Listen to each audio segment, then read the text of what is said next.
Okay, good morning, everyone. It's a beautiful day today. It's a little cold, but looking forward to see what God has for us today.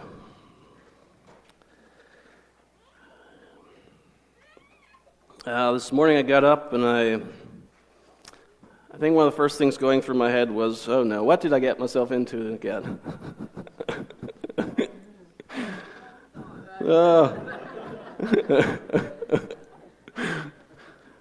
But not really. I did find out what I got myself into, and it was a good thing. So I said I would do a message this morning on, and I'd like to make it about times and seasons. Since this is the last day of the old year, I thought I'd go in the Bible and see what it says about times and seasons and years, so forth. It's really interesting. Even though God is outside of time and outside of space and so forth, it seems that He has a thing going for time. I guess you could say He created time, so He has something to say about it. We read of it in Genesis 1:14, and God said, "Let there be lights in the firmament of the heaven to divide the day from the night, and let them be for signs and for seasons and for days and for years." Do you ever think about what it would be like if there was no years? If time just went continuously on and there weren't years or months or weeks to divide things up? How would we know where we are, where we're going? I think it's good that God created cycles and seasons so that, like at the end of the year, we start afresh in the new year, and we're like, what are we going to do different this year? What do we want to do with this period of time ahead of us? Looking at the different words in the Bible used for time, the Bible doesn't talk a whole lot about years, other than when it's talking about the age of a person that I could see in my short research. But it does say a lot about seasons. So that was sort of the word I was looking up this morning, the seasons, where it seems a lot of things in our life go by seasons. If we're at a certain amount of time, like the farmers have the season for planting and the season to watch things grow, and then there's this harvest season and the winter season.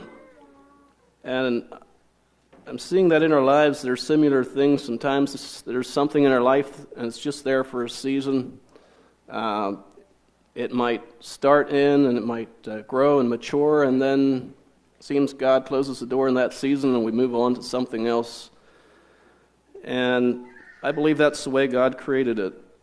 I believe that God created things to be constantly changing in our lives, and that if something just stays the same on and on, we're actually kind of stuck. I think God has, in Ecclesiastes it says that to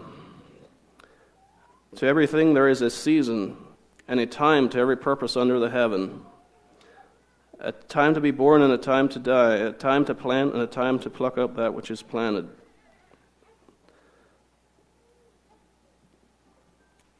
So looking in the Bible after seasons, in Leviticus 26, verses 3 and 4, it says, "If you follow my decrees and are careful to obey my commands, I will send you the rain in its season, and the ground will yield its crops, and the trees their fruit." Now, there's several places in the Bible where it talks about if people follow God's commands, the rain will come in its right season. Which could we possibly interpret that to say that if we're following God, He will send the blessing, He will send the increase, He will send His Spirit, which is often represented by water, in its right time. He will send the blessing on what we're doing if we're following His commands. In Deuteronomy 11:13 and 14, that's chapter 11, verse 13 and 14, it says, "And it shall come to pass, if ye shall hearken diligently unto commandments which I command you this day, to love the Lord your God, and to serve him with all your heart and with all your soul, that I will give you the rain of your land in his due season, the first rain and the latter rain, that thou mayest gather in thy corn and thy wine and thine oil."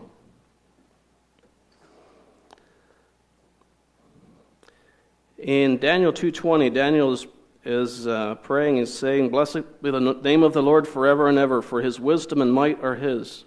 For wisdom and might are his. And he changes the times and the seasons. He removes kings and setteth up kings. He gives wisdom unto the wise and knowledge unto them that know understanding." There it's saying that God will change the seasons. I'm not sure exactly what Daniel was saying there, if he was saying that God causes the seasons to change throughout the year, or if he meant the seasons of our life. I guess that could apply either way. In Jeremiah 8, verse 7, it talks about the migration of the birds. This is the NIV version here, but it says, "Even the stork in the sky knows her appointed seasons, and the dove and the swift and the thrush observe the time of their migration." But then he said, "But my people do not know the requirements of the Lord." That's, I don't know if all Amish churches do it that way or not, but that's the verse that our bishop used to start off the Odniksme with. So I could probably spend quite a bit of time on the rest of that chapter, Jeremiah 8. But what I wanted to bring out there was that God has made even the animals to know seasons and to observe them by moving when it's time.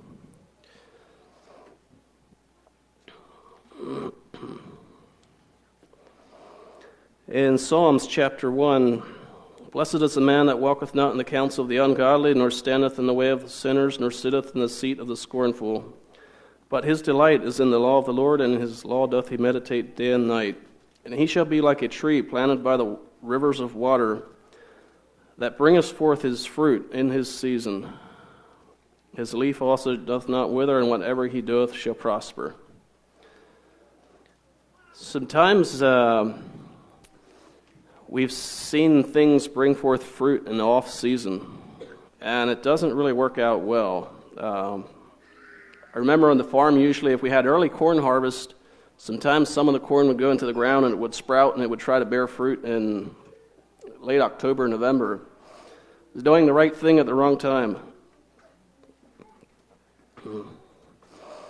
So in the Old Testament, there's a lot about things happening in season and on time. There's just a lot in there in the Old Testament about things being on time and in season and happening the way God set it up. And I wasn't really ready for this, but there's an abrupt shift if you come into the New Testament.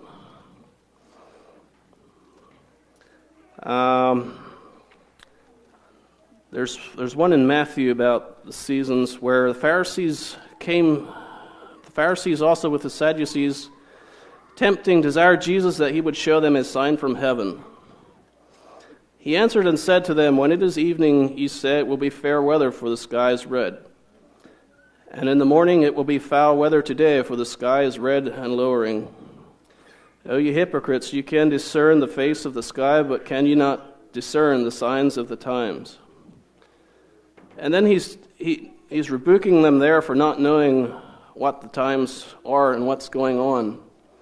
I have to think of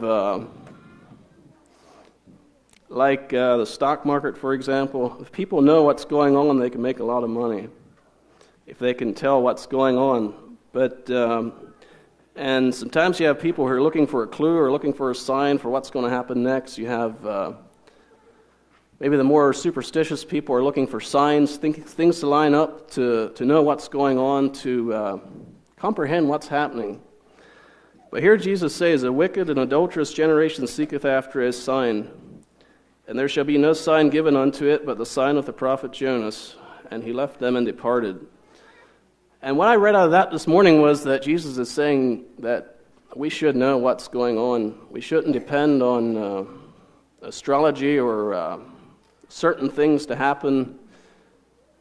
That I believe that Jesus intends for us as his people to know what's going on and not needing signs to tell us.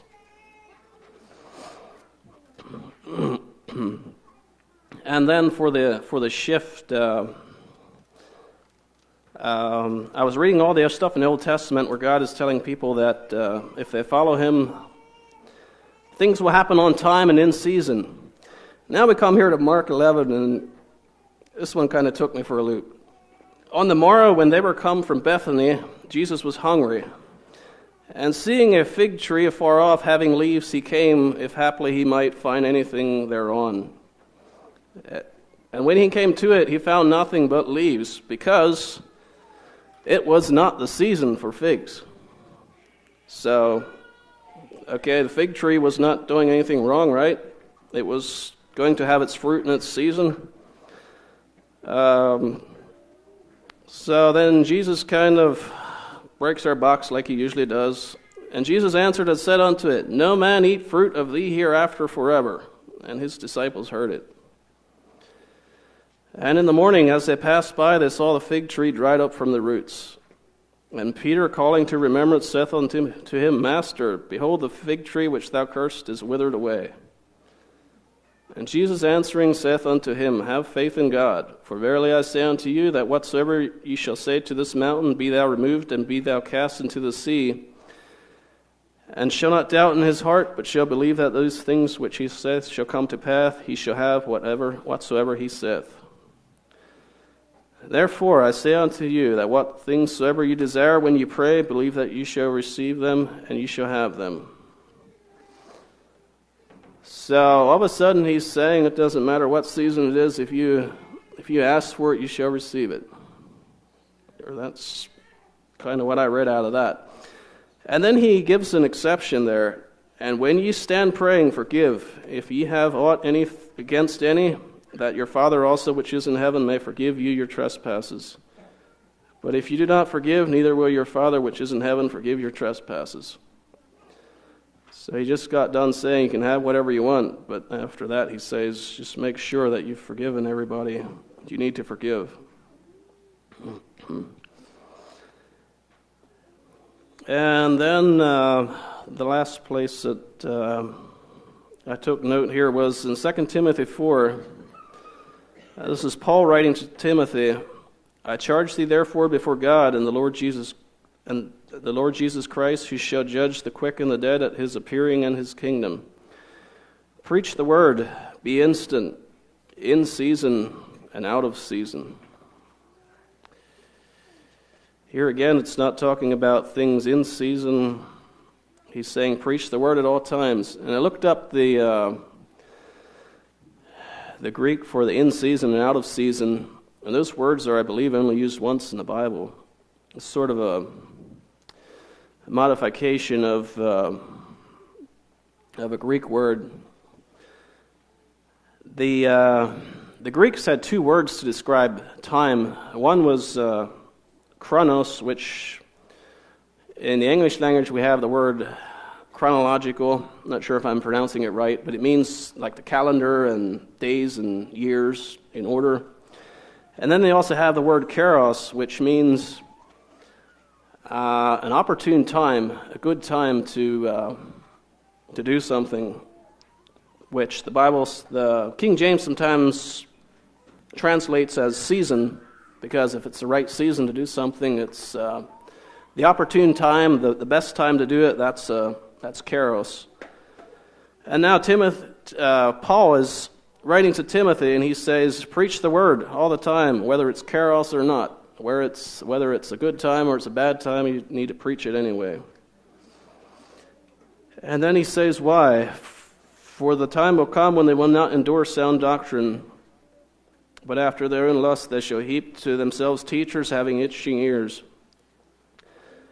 And they shall turn away their ears from the truth and shall be turned unto fables.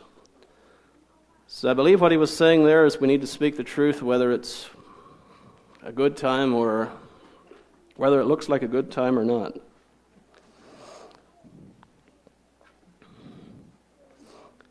Further on in that chapter was also a couple of good verses there. Paul is saying, "For I am now ready to be offered, and the time of my departure is at hand. I have fought a good fight, I have finished my course, I have kept the faith. Henceforth there is laid up for me a crown of righteousness, which the Lord, the righteous judge, shall give me at that day." And that's not that hard for me to comprehend, that Paul would get a crown of righteousness and that he would be rewarded for what he did. However, the next sentence, "And not to me only, but unto all them also that love his appearing." And I guess that would be every one of us. That Paul's saying we would get the same reward that he's looking forward to if we're looking forward to the appearing of Christ.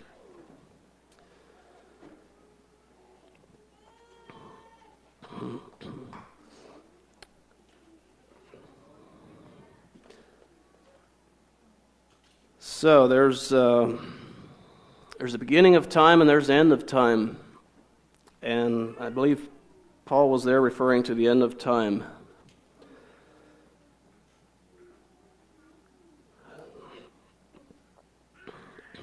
And one more thing here. I was reading about the Jewish New Year. In Numbers 29:11 it says, "And in the 7th month, on the first day of the month, ye shall have a holy convocation. Ye shall do no servile work. It is a day of blowing trumpets to you." I guess that's the Jewish Feast of Trumpets. It's actually their New Year's. And according to what I was reading, it was a day that they were to have off and to celebrate and to make a lot of noise. So if you ever wonder I've often wondered where it comes from that everybody has to make a lot of noise at midnight on New Year's Eve, but I guess it's biblical according to this.